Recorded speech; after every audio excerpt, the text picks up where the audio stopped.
नमस्कार, आप देख रहे हैं स्टार न्यूज और मैं हूं आपके साथ मनप्रीत कौर। कोरोना का साया हर जगह छाया। जी हां, लगातार कोरोना संक्रमण बढ़ता नजर आया है और ताजा आंकड़ों की अगर बात की जाए तो पिछले 24 घंटों में यूपी में 1638 मरीज पाए गए हैं। ये बताया जा रहा है कि एक मरीज अगर संक्रमण का शिकार होता है तो 14.2 लोगों तक वह संक्रमण फैला सकता है। यूपी में भी तेजी से बढ़ रहे हैं कोरोना के केस। लखनऊ में हाहाकार, हर दिन टूट रहे हैं नए रिकॉर्ड्स। अस्पतालों के बाहर मरीजों की लंबी लाइनें।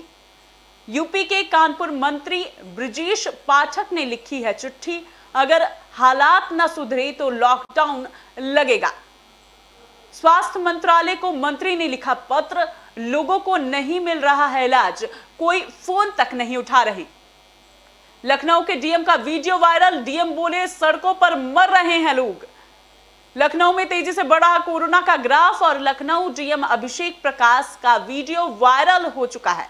यूपी के लखनऊ में कोरोना का ग्राफ तेजी से बढ़ता जा रहा है और कोविड मरीजों के लिए अस्पतालों में जगह मिलना अब बंद हो गया है। लोग अब सड़कों पर मरते नजर आ रहे हैं। ये बात हम नहीं कह रहे, ये बात खुद लखनऊ के डीएम अभिषेक प्रकाश कहते हुए नजर आ रहे हैं। जी हां, लखनऊ में एक वीडियो वायरल हो रहा है जिसमें डीएम अभिषेक प्रकाश कोविड से बचाव के इंतजामों का जायजा लेते हुए कुछ अधिकारियों से बात करते हुए नजर आ रहे हैं, जिसमें वे ये कहते दिखाई दे रहे हैं कि लखनऊ में लोग अब सड़कों पर मरने लगे हैं, उन्हें किसी भी तरह का अस्पताल नहीं नजर आ रहा। उन्होंने कहा कि इस बात को माना है कि लखनऊ के हालात काफी खराब हो चुके हैं। जहां यूपी में 24 घंटे में कोरोना मरीजों की संख्या 15,000 पार कर चुकी है, वहीं राजधानी लखनऊ में 24 घंटे में कोरोना मरीजों की संख्या 4,000 के ऊपर जा चुकी है। अस्पतालों में बेड कम पड़ गए हैं। वहीं शमशान घाटों में भी लाशों को जलाने के लिए विद्युत शव भी 8 घंटे से ऊपर की वेटिंग लिस्ट चल रही है। इतना ही नहीं है, अब तो शवों को जलाने के लिए लकड़ियां भी कम पड़ रही हैं। लकड़ियां तक खत्म हो चुकी हैं। रविवार को सीतापुर से लकड़ियां मंगाई गई। यूपी में सबसे ज्यादा कोविड प्रभावित शहरों में राजधानी लखनऊ लगातार सबसे ऊपर बना हुआ है। इस रिपोर्ट के माध्यम से देखें। फिर आप अपना आईसीयू बढ़ा दीजिए, that is the care about it. Isolation में डालिए, जहां भी डालना है डालिए, मेडिकल प्रोटोकॉल के अंदर, तो आप ज्यादा एक्सपर्ट हैं, ठीक ना।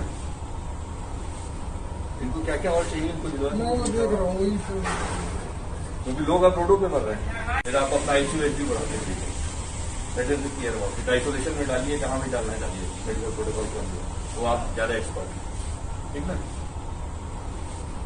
इनको क्या क्या और चाहिए, इनको मैं देख रहा हूँ, क्योंकि लोग अब रोडों पे मर रहे हैं। फिर आप अपना आईसीयू बढ़ा दीजिए, that is the care about it. Isolation में डालिए, जहां भी डालना है डालिए, मेडिकल प्रोटोकॉल के अंदर, तो आप ज्यादा एक्सपर्ट हैं, ठीक ना।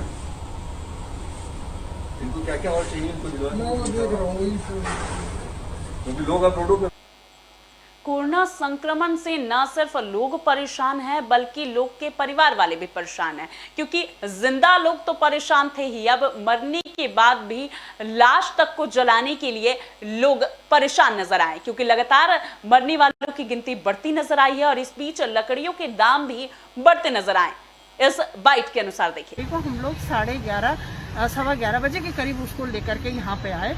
पता चला यहाँ लकड़ी नहीं है, और जब मैंने 2-4 लोगों को पूछा भैया लकड़ी कहाँ पे मिलेगी, तो जहाँ पे लकड़ी तोली जाती है, 2 वहाँ पे टाल बने हुए थे लकड़ी के।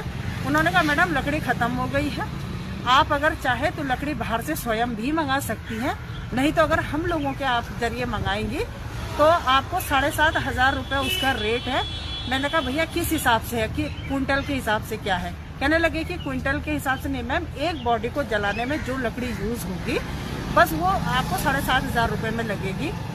600 रुपये आपको जो जलवाई है उसका लगेगा, 200 रुपये आपको चबूतरा का लगेगा, 500 रुपये आपको पंडित का लगेगा।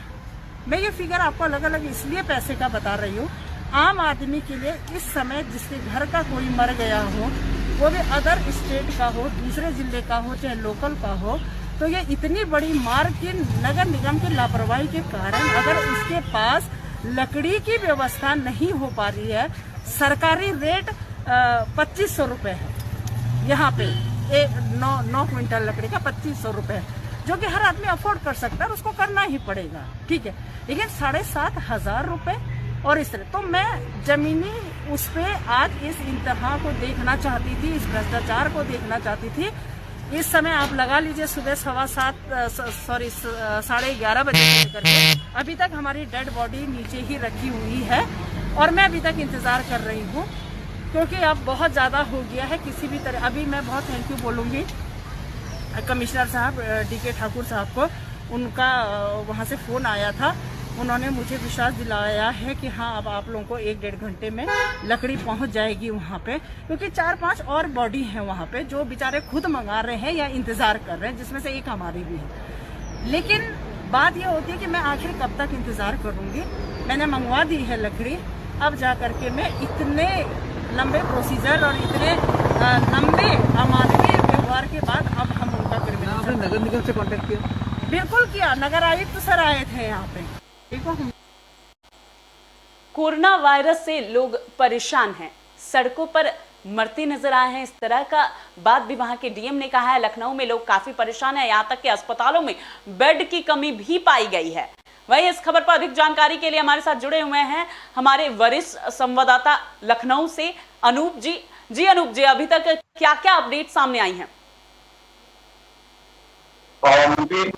जैसे आपने बताया कि हालात यूपी में लगातार खराब होते जा रहे हैं। कोरोना मरीजों की संख्या 15,000 के पार हो चुकी है और सबसे ज्यादा प्रभावित अगर शहर है यूपी का वो है राजधानी लखनऊ, जहां 4,000 के ऊपर जा चुके हैं। हालात यहाँ इतने बदतर हो चुके हैं कि खुद यहाँ पर DM का वीडियो वायरल हुआ, जैसे कि हम दिखा रहे हैं, बाबा के कहते हुए नजर आ रहे हैं कि लोग अब सड़कों में मर रहे हैं। ये हकीकत है, लोग सड़कों में मर रहे हैं। और कल ही हमारे जो कानून न्याय मंत्री हैं ब्रजेश पाठक जी, यूपी के कैबिनेट मंत्री हैं, उन्होंने भी स्वास्थ्य सचिव को, अपर सचिव को पत्र लिखा है बाकायदा कि व्यवस्था संभालिए, अन्यथा यहाँ पर यूपी में लॉकडाउन। उन्होंने अपने पत्र में ये भी कहा था कि लोग फोन तक नहीं उठा रहे हैं। बिल्कुल, लोग क्या मतलब यहाँ जो हम समझ सकते हैं कि वर्क लोड है, लेकिन वर्क लोड ये नहीं है कि आप फोन न उठाएं। यहाँ CMO जो है संजय भटनागर जी हैं, यहाँ लखनऊ CMO, वो आप उनको कितना भी फोन कीजिए फोन नहीं उठाने वाले। आपको मंत्री ब्रजेश पाठक ने भी अपने पत्र में लिखा है कि फोन नहीं उठाते। लेकिन ये है कि उनके मंत्री जी की बात करने के बाद अब CMO का फोन अब कभी कदा उठ जाता है, ऐसी बात नहीं। लेकिन पहले अभी कल से पहले तक कोई फोन, आप लाख CMO फोन करते रहिए, डिप्टी सुपर, कोई फोन उठाने वाला नहीं मिलता है। तो किसी से आप कोई बात नहीं कर सकते। कोई मरीज अपनी, ये सबसे अच्छा आप साधन है, ट्विटर पे आप ट्वीट करके एम्बुलेंस आप आ रही है, हाल हो रहे हैं। और यही मंत्री जी ने भी कहा है कि मेरे फोन करने के बाद अब जाके कहीं CMO का फोन उठना शुरू हुआ। जी मंत्री, हर दिन लगातार रिकॉर्ड टूटते नजर आ रहे हैं। इसके बाद अस्पतालों का अब हाल कैसा है? क्योंकि अस्पतालों में बेड की कमी तो लगातार पाई गई थी, अब अस्पतालों का हाल कैसा है? अस्पताल का हाल अभी बहुत खराब है मंत्री लखनऊ में। आप लखनऊ का अगर दौरा करें, देखें या जायजा ले, तो यहाँ पर हर दूसरा जो क्षेत्र है, कॉलोनी है, वो इन्फेक्टेड नजर आ रही है। और साथ में अस्पतालों में बेड की पूरी तरह से कमी होगी, क्योंकि अभी हमारे जो कोविड अस्पताल जो है वो बहुत से बने नहीं है।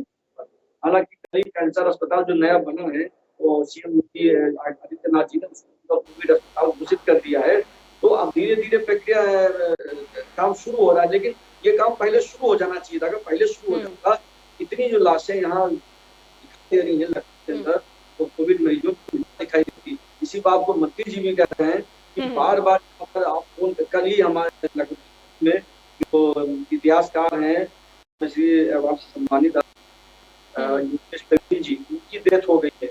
और वो डेथ भी इस वजह से हुई कि 2 घंटे एम्बुलेंस नहीं मिल पाई। स्वयं ब्रजेश पाठक जो मंत्री जी हैं, उन्होंने फोन करके कहा कि एम्बुलेंस भिजवाइए, लेकिन उसके बावजूद 2 घंटे बाद एम्बुलेंस वहां तक पहुंच पाई योगी जी के पास में, लेकिन तब तक योगी जी स्वर्गवास हो चुका था। कह रहे उच्च अधिकारियों को जब मदद नहीं पहुंच पा रही है तो आम इंसान क्या करेगा? बिल्कुल बिल्कुल, यही तो बात सोच कि जब आई VIP को नहीं भी ट्रीटमेंट मिल पा रहा, तो आम जनता तो पूरी तरह से बेहाल है। अब जाइए केजीएम से, केजीएम जाइए, वहां जाइए, मेडिकल क्या पीजीआई जाइए, व्यवस्था बिल्कुल चरमरा हुई है। सब मरीज बाहर पड़े हैं। और उसके साथ ही ऐसा नहीं है, यहाँ पर हम लोग सिर्फ कोविड मरीजों का ये है कि आप अगर जो नॉर्मल मरीज आ रहे हैं, किडनी के मरीज है, हार्ट पेशेंट, उन लोगों को भी बिल्कुल आप नहीं पा रहा है। कोविड का प्रोटोकॉल चल रहा है, उनके लिए तो और दिक्कत हो रही है। जो सामान्य मरीज हैं उनको पीजी तो पहले ही बंद हो चुकी है, लेकिन जो किडनी के मरीज हैं, हार्ट पेशेंट हैं, शुगर के मरीज हैं, इन सब का तो बिल्कुल हाल बेहाल है। इनको तो बिल्कुल भी समुचित व्यवस्था नहीं मिल पा रही है। इनकी मृत्यु कभी बढ़ने की संभावना लगातार बढ़ती नजर आ रही। जी मंत्री जी अनूप जी, क्या लगता है कि मात्र कोरोना की महामारी से लोग परेशान हैं या फिर उससे होने वाली जो अर्थ व्यवस्था को दिक्कत हो रही है या फिर उनको जो परेशानी हो रही है, जैसे कि मरने वालों की गिनती लगातार बढ़ रही है, उसके बाद उनकी लाशों को जलाने के लिए भी लंबी लंबी कतारें लगनी पड़ रही हैं, तो उनसे लोग ज्यादा परेशान हैं या फिर कोरोना महामारी से? जहां तक मैं लखनऊ की बात करता हूँ, लखनऊ कोविड से के वजह से मरीज कम मिल रहे हैं, बल्कि कोविड के मरीजों को समुचित इलाज न मिल पाने की वजह से मरीज ज्यादा मर रहे हैं। कारण ये है कि नगर निगम की इसमें बहुत बड़ी भूमिका होती है कि साफ सफाई करे, सैनिटाइजर की व्यवस्था करे। कोई व्यवस्था नहीं, एक दुक्का के क्षेत्र में हो गया, सैनिटाइजर की कोई खास व्यवस्था नहीं है। हाँ, हजरतगंज जो वीआईपी क्षेत्र है वहीं तक खाली सीमित है, उसके अलावा आगे कोई व्यवस्था नहीं है। पुराना लखनऊ जो सबसे ज्यादा प्रभावित इस समय कोविड 19 से प्रभावित है, लेकिन वहाँ कोई व्यवस्था ऐसी नहीं है। दुक्का क्षेत्रों भले ही सैनिटाइजर की व्यवस्था देखे, पिछले साल जरूर थे सब ताकि सब बिल्कुल एक्टिव थे, लेकिन इस बार कुछ ऐसा कुछ नहीं दिखाई दे रहा है। सीएम योगी तो सड़क पे नजर आते हैं, लेकिन जो प्रशासन है, जो उनका जो अधिकारी हैं, वो बिल्कुल पूरी तरह से सक्रिय नहीं दिखाई दे रहे हैं। साथ में जैसे कि शमशान घाटों की बात की, यहाँ लखनऊ का पैसा पर लाशों की स्थिति लगी हुई है, 8-9 घंटे की वेटिंग चल रही है, लकड़ियां खत्म हो चुकी हैं और लकड़ियां बाहर से मंगाने के नाम पे कालाबाजारी चल रही है। जो लकड़ी हमको यहाँ पे एक बॉडी को जलाने के लिए 2300 या 3000 के आसपास मिलती है, वो 7500 मिल रही है। साथ मतलब जीता हुआ इंसान तो नाखुश है ही, मरने के बाद भी लाशों को शांति नहीं मिल पा रही। जिंदा लोगों को भी संभाल पा रहा है, नहीं संभाल पा रहा, ये कहना कोई अतिशयोक्ति नहीं होगी। कारण कि आप जाते हैं वहाँ लाशों को जलाने के लिए ले जाते हैं तो लाइन लगी है, दूसरा वहाँ लकड़ियाँ खत्म हो गई, चबूतरा अलग दी, वहाँ बता जलवाई अलग, पूरी अलग। कहने मतलब है पूरा 10-12-15 हजार का आप जब रखते हैं तब जाके एक गरीब इंसान कैसे वहाँ पहुंचेगा, कैसे वहाँ पे दाह संस्कार की व्यवस्था वहाँ पे करेगा। ये व्यवस्था नगर निगम की जिम्मे आती है और नगर निगम के कानून में जू तक नहीं रहेंगी कि वो इस व्यवस्था को ठीक करे। और सिर्फ एक ही शमशान घाट का नजारा नहीं है, ये कई और भी शमशान घाट है जहाँ लाशों के ढेर तो लगे हैं। कोरोना ऐसी बीमारी है, लेकिन कोरोना ऐसी बीमारी के चलते चलते नगर निगम की अव्यवस्थाएं भी जो है वो पूरी तरह सामने आ रही है। अगर उसकी कुछ व्यवस्था ठीक हो जाए, बीमारी तो है ही, लेकिन तो सहानुभूति रहे कि हाँ प्रशासन शासन हमारे साथ, लेकिन ऐसा यहाँ कतई दिखाई नहीं दे रहा। नगर निगम व्यवस्था लखनऊ के डीएम का भी ये बयान सामने आया था, उन्होंने साफ तौर पर कहा था कि लोग जो हैं सड़कों पर मर रहे हैं। डीएम साहब ने तो बड़ी साफगोई से ये स्वीकार कर कि समय लोग हैं क्योंकि बेड मिल नहीं रहे, अस्पताल में बेड की कमी है, सभी बेड बढ़ाए गए, बलरामपुर हॉस्पिटल 300 बेड बढ़ाए हैं, लेकिन ये बहुत देर से हो रहा है, ये पहले हो जाना चाहिए। ये सारी व्यवस्थाएं अब हो रही हैं, तब हम बिल्कुल बॉर्डर पे खड़े हो, लेकिन ये व्यवस्था पहले हो जानी चाहिए। यही बात डीएम अभिषेक प्रसाद ने भी बताई कि लोग मर रहे हैं, आप अस्पताल में भर्ती कीजिए, कैसे भर्ती करना, आईसीयू ले जाना है, जनरल वार्ड कैसे जाना है, ये आप ज्यादा अच्छा जानते हैं। यही उन्होंने डॉक्टरों से कहा। और सिर्फ डीएम ही नहीं, दबे जुबान हर अधिकारी यही कहता है कि इस समय व्यवस्था बिल्कुल चरमरा गई है, जिसका उल्लेख आदरणीय ब्रजेश पाठक मंत्री जी हैं, उन्होंने भी यही किया। जो बात डीएम साहब ने की वही बात उन्होंने भी कही। व्यवस्था खराब हो चुकी है, स्वास्थ्य सचिव भी कहीं नजर नहीं आ रहे, स्वास्थ्य मंत्री कहाँ है कुछ अता पता नहीं उनका है, कोई सीट में उनको दिखाई नहीं दे रहे, स्वास्थ्य मंत्री कहाँ है इस समय। कहने मतलब है सिर्फ सीएम योगी ही सड़क पे दिखाई देते हैं, वही मीटिंग करते हुए दिखाई देते हैं, वही सारी योजनाओं को आगे बढ़ाते नजर आते हैं, लेकिन बाकी मंत्री क्या कर रहे हैं, बाकी प्रशासन नजर कुछ नहीं आता। जी मतलब एरिया से तो सारे कार्य संपन्न हो रहे हैं, पर उसके बाद न जाने क्यों कार्य ठप होते नजर आ रहे हैं। ये फिर से दोहराइएगा सवाल। मतलब कहा जाए तो यूपी सरकार अपने कार्य को बखूबी निभा रही है, पर ग्राउंड लेवल पे उस कार्य को लोग संपन्न करने में असमर्थ नजर आ रहे हैं। योगी सरकार की तारीफ पिछले साल भी हुई थी, उन्होंने यूपी में कोरोना के ग्राफ को बढ़ने नहीं दिया था और बाकायदा पूरी व्यवस्था के साथ कंट्रोल में रखा था जितना रखा जा सकता था। और इस बार भी योगी सरकार, क्या कहा जाए कि योगी तो सीएम योगी तो सड़क में दिखाई दे रहे, वो लगातार दिखाई देते हैं कि मीटिंग ले रहे हैं, कोविड-11 की जो बैठक लगातार लेते जा रहे, सारे निर्णय लेते हैं, लेकिन बात वही अकेला चले कहाँ तक बात छोड़े। कोई प्रशासन जब तक की ब्यूरोक्रेसी जो जब तक की वो नहीं एक्टिव होगी, सक्रिय होगी, वो नहीं जमीन पे दिखाई देगी, तब तक कोई भी योजना ऊपर से नीचे नहीं आ सकती, कोई भी व्यवस्था ऊपर से नीचे नहीं आ सकती। बात यही है, सारे अधिकारी सिर्फ कागज में दिखा रहे कि हमने ये कर दिया, हमने वो कर दिया, लेकिन हकीकत में अस्पतालों की व्यवस्था इतनी खराब है कि अगर एक वीआईपी फोन करता है, उसको एम्बुलेंस भी 2, 2.5, 3 घंटे उसको मिल पाती है। आम जनता क्या करे, तरफ से आम जनता हो रही है, इसके लिए कोई भी व्यवस्था यहाँ पर नहीं आ रही। फिलहाल बड़े अस्पतालों के, लेकिन वो भी पूरी तरह नाकाफी, अभी जरूरत है। साफ है कि व्यवस्था जब ये लखनऊ राजधानी का हाल है तो अन्य शहरों में, अन्य जिलों में क्या हाल होगा, ये सोचने वाली बात। जी बहुत बहुत धन्यवाद तमाम जानकारी के लिए अनूप जी। कोरोना वायरस छाया नजर आया है और इस दूसरी वेव में अस्पतालों की स्थिति बद से बदतर होती नजर आई है। ग्राउंड लेवल पे अगर देखा जाए तो अस्पतालों में बेडों की कमी पाई गई है, जिसकी वजह से मरीज सड़कों पर मरते नजर आए हैं। और डीएम का ये साफ तौर पर बयान आया, उन्होंने कबूला है कि लखनऊ यानी कि राजधानी का हालात ऐसे हैं तो बाकी जगहों की क्या बात की जाए। अभी के लिए इस खास खबर में इतना ही। बने रहिए एबी स्टार न्यूज के साथ। Thank you sir.